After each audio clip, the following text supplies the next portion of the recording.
Hi, John Toshik here. I'm with Denis Pombriant on Salesforce Live. Denis is the principal founder of Beagle Research, and Denis was covering Salesforce.com since its inception, pretty much. Denis, what are your initial thoughts about Dreamforce yesterday? Oh, my initial thoughts about Dreamforce yesterday. Pretty awesome. I was very pleased to see the emphasis on database.com and on Chatter, and basically enlarging the Salesforce footprint to work more in line with all of the major areas that corporations need IT support for. That's great. And one of the things we did announce, of course, was Chatter free. And if you cover the social media space for quite a while, what is the impact of Chatter free on social? Well, I think it's kind of interesting. It sort of removes any excuse you might have for not using some kind of social technology in your organization.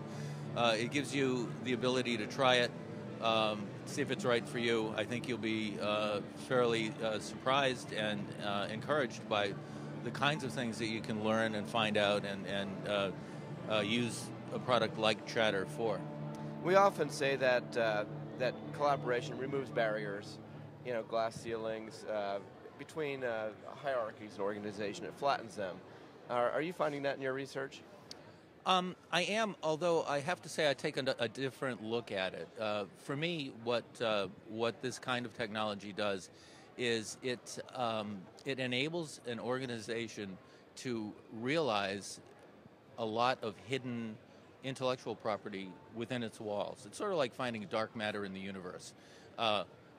We all know there's a lot of knowledge inherent in our staffs, and very often it's getting the knowledge out and getting it shared with the people who need it that presents the barriers, presents the challenges to us. So having a product like Chatter that opens things up, makes things transparent, and enables people to see at a glance what's really going on in their companies is extremely valuable. So the more social media that's out there, the better. Now, I understand you have a poll running, and it's about social media adoption. What's the feedback you're getting on the poll so far? It's probably preliminary, but I mean, what's the early feedback? Well, you're right. It is preliminary. And you always have to take a random poll like that with a grain of salt. And so, I guess one of the interesting findings is that nobody in the poll has selected an answer that goes something like, "This isn't for us." But a more interesting and more scientific piece of research that came out just a couple of months ago out of the Harvard Business School that I like to quote is that of 2,100 companies surveyed, 53% said that they were active in social media in some form or another. They're already active. They're already active, meaning they're at least in a stage where they're planning and they're beginning to implement, or in some cases they're already using. So 53% is very interesting to me because apropos of some of the things Mark talked about yesterday, we're seeing a collapse or a condensation of the or a compression of the life cycle. We used to think about life cycles in terms of decades. We had early adopters and then middle adopters. But when you've got 53% after just a couple of years getting on the bandwagon, that's a great compression. And, one of the things it says to me is that if you're in a competitive situation and you don't have social media support right now, I feel bad for you. So, if you're not social now, you might not make it next year. You better get social quick. Exactly. So are there barriers to social? I mean, why are 47% not there yet? I assume they're planning on doing it based on your poll, but I mean, why aren't they not there now? Well, I think one of the keys, and I've been following social since 2002. One of the keys to social is that social is a listening tool, and I think incorrectly, a lot of organizations have taken on social as if it were some broadcast technology, and it's not. And to the extent that you try to use it as broadcast technology, you'll not be as successful as you would be if you were just letting the software listen for you and use analytics to derive information from the data sets that get developed, because there's a lot of data coming. Exactly. It seems like social had started kind of as a dispatch or broadcast tool to begin with, and it really heated up with you know, email and viral campaigns, and then it went into you know, things like you know, when Twitter was released. But it seemed like it was the marketing organizations that mostly used it in order to listen in on what their customers were saying, and that's changing dramatically now with the social being a content creation or to find the dark matter. Yeah. And how is that? So you know, we're moving from the consumer space and into the enterprise space. And what's going on in the enterprise space that will change the dynamics even more? Well, I think you know, if you were to look at next steps, I think there's been an interesting dynamic between customer relationship management and vendor relationship management over the years. And you know, vendor relationship management hasn't really gone that far. It's been kind of an academic exercise. I think social technology has the capacity to bring the two together to enable customers to be as proactive with vendors as vendors want to be with customers.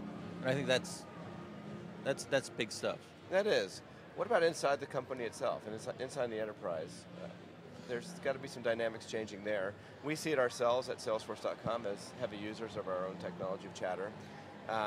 We see it with our customers who are adopting it, like Dell and others, and we see it in the platform as they're creating new applications that are all socially enabled, you know, with Chatter or with other tools. Well, you know, one of the things I like to point out to people is that social, even within Salesforce.com, doesn't start with Chatter. Social goes into the Service Cloud, it goes into the Sales Cloud. Those two clouds are great examples of applying social technology to specific business tasks, and in the process changing the way people work. There's no doubt, if you know anything about how an organization uses the Sales Cloud, there's no doubt that the Sales Cloud has a profound impact on the business process of selling, the methodology of selling, and the results. What happens to the social tools that are not hooked into the enterprise processes? What happens? Well, I guess they're personal tools. They're personal social tools? Personal you communicate social with tools. yourself? Well, you can communicate with yourself, you can communicate with your friends. One of the key differences, I think, is that in an enterprise tool, you've got more people sharing more broadly. In a personal tool, you've got all roads sort of leading to Rome, all roads leading to you. And while those are valuable tools, they don't necessarily give you the ability, the capacity to analyze in a meaningful way to, for example, develop wisdom of crowds, which is at its heart what you all are about in Chatter and some of the other products like Sales Cloud, Service Cloud. Yeah, we've got 2 minutes left, and I just want to know. I mean, take a step. In 1 year, is social? You know, where is it going to be? I mean, just you've predicted the future for a long time, and I'm putting you on the spot. But where is that future? Where is the future of social? Well, I think a couple of things. I think we need more ubiquitous adoption, and that's happening. The 53% is a great example of that. Secondly, the same study that I talked about from Harvard Business School also said that a much smaller percentage of organizations have figured out that in addition to social technology, they need analytics, because social technology generates a mountain of data. But go out there. What will that look like to a customer? Next Dreamforce or 2 Dreamforces from now, what will that look like? Well, I'll tell you what. I think it won't look tremendously different, but it will look different in 10 years, and it'll have a lot more to do with how the vendor and customer interact and are on the same side of the table. All right, I need a prediction right here. Dennis, come on, you can do it. All cars will have tail fins. All cars will have tail fin. All companies will be social, I think. Yeah. Companies will have to get social, or they'll find that they're not able to compete. I think there are probably 2 or 3 technologies that have not been invented yet or deployed widely that'll, I think, add a great deal to what you can do with social.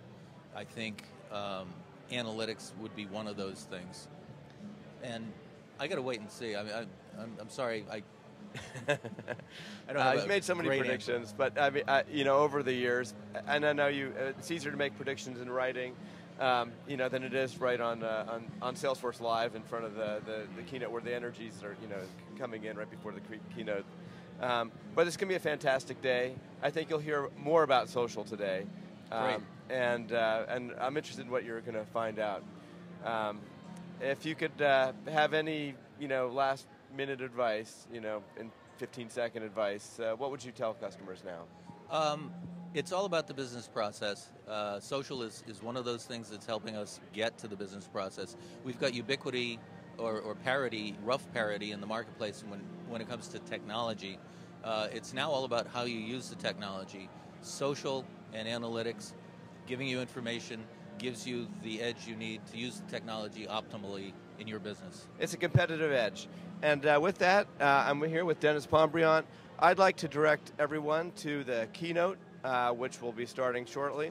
I can see the streams of people coming in, and I'd like to close out by saying have a great Dreamforce on day 2. Thank you very much. Thanks.